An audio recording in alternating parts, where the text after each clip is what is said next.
Welcome all. Here we are going to discuss about one of the very important theorems in the sequences, that is skews theorem. Let's check the statement.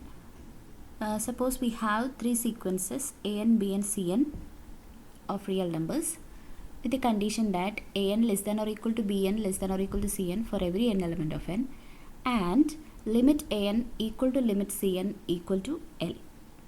Then the sequence bn is convergent and limit bn is equal to L. അതായത് നമുക്ക് മൂന്ന് real sequences ഉണ്ട് A N B N C N. അവർ തമ്മിൽ ഒരു relation ഉണ്ട്. A N less than or equal to B N less than or equal to C N ആണ് for every N element of എന്നിന്. അതുകൂടാതെ എ എന്നിൻ്റെ ലിമിറ്റും സി എന്നിൻ്റെ ലിമിറ്റും സെയിം ആണ് എങ്കിൽ നടുവിലിരിക്കുന്ന ബി എൻ എന്ന് പറയുന്ന സീക്വൻസും കൺവേർജൻ്റ് ആയിരിക്കും. അതിൻ്റെ ലിമിറ്റും എ എന്നിൻ്റെയും സി എന്നിൻ്റെയും ലിമിറ്റായിട്ടുള്ള എല്ലിനോട് ഈക്വൽ ആയിരിക്കും. ഇതാണ് തിയറം. ഓക്കെ, പ്രൂഫ് വളരെ സിമ്പിളാണ്. നമുക്ക് നോക്കാം. നമുക്ക് തന്നിട്ടുള്ള കാര്യമാണ് ഇക്വേഷൻ നമ്പർ 1 ആയിട്ട് എഴുതിയിട്ടുള്ളത്. We have a N less than or equal to B N less than or equal to C n for every N element of n. Let it be equation number 1 and limit a n equal to limit c n equal to l. അതും തന്നിട്ടുള്ളൊരു കാര്യമാണ്. Okay, now we choose epsilon positive. We have limit a n is equal to l. So we can find a natural number k1 such that modulus of an minus l less than epsilon for every n greater than or equal to k1.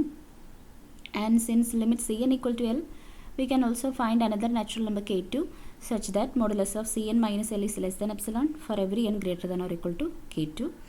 Now letting k is equal to maximum of k1 and k2, we can see that the above two inequalities will work for every n greater than or equal to k. That is modulus of an minus l less than epsilon and modulus of cn minus l less than epsilon for every n greater than or equal to k, which is the maximum of k1 and k2. Okay, now we are just expanding that modulus. Then we get minus epsilon less than an minus l less than epsilon and minus epsilon less than cn minus l less than epsilon for every n greater than or equal to k. Okay, and by arranging one more time, we can see that L minus epsilon less than an less than L plus epsilon and L minus epsilon less than Cn less than L plus epsilon for every n greater than or equal to k. Okay, now we have to use the equation number 1 here to combine these two inequalities, and we get L minus epsilon less than an, which is less than or equal to Bn, and that is less than or equal to Cn, that is less than L plus epsilon for every n greater than or equal to k. Okay, combining these two inequalities with the equation number 1.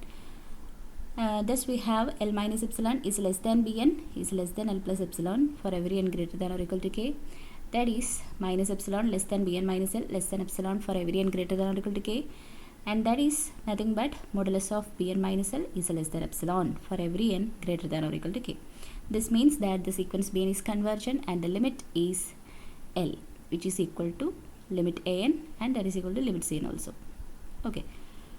And now we have two problems, and the first problem is show that limit sin n by n equal to 0. The limit of the sequence sin n by n is equal to 0.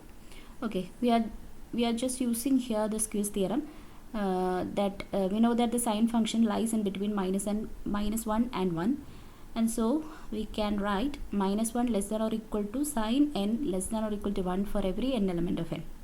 Okay, dividing throughout by n, we can see that minus 1 by n is less than or equal to sin n by n, that is less than or equal to 1 by n for every n element of n. Letting the first term minus 1 by n equal to sequence an, and the third term 1 by n is equal to sequence cn, and the middle one sin n by n equal to sequence bn, and using skews theorem. Also we know that minus 1 by n sequence converges to 0, and the sequence 1 by n also converges to 0. That is limit an is equal to 0 and limit cn is equal to 0. Then by using skews theorem, we can simply see that limit of bn equal to 0. That is limit of sin n by n is equal to 0. And the next problem is show that the sequence bn, where bn is defined by 1 by n plus 1 square plus 1 by n plus 2 square plus etc plus 1 by 2n square. 2n square is n plus n square, converges to 0. Okay. So we have just writing bn, that is equal to 1 by n plus 1 square plus 1 by n plus 2 square plus etc plus 1 by 2n square, which is greater than or equal to 1 by n plus n square plus 1 by n plus n square plus etc plus 1 by n plus n square. That is, we are replacing each term by 1 by n plus n square, and we know that the term is clearly greater than the new one. Okay, the reason is here in the brackets.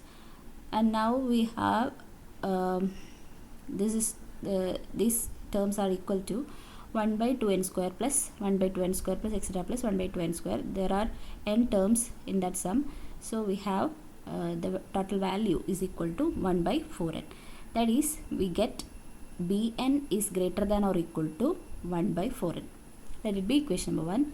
Similarly, we can see that bn which is 1 by n plus 1 square plus 1 by n plus 2 square plus etc plus 1 by 2n square is less than or equal to 1 by n square plus 1 by n square plus etc plus 1 by n square. That is, bn is less than or equal to 1 by n. Let it be equation number 2. From 1 and 2, we have the relation 1 by 4n is less than or equal to bn less than or equal to 1 by n for every n element of n. And we know that sequence 1 by 4n is converges to 0, and sequence 1 by n is also converges to 0. Then by using Squeeze theorem, we can see that limit bn is equal to 0. That is, the sequence bn converges to 0. Thank you.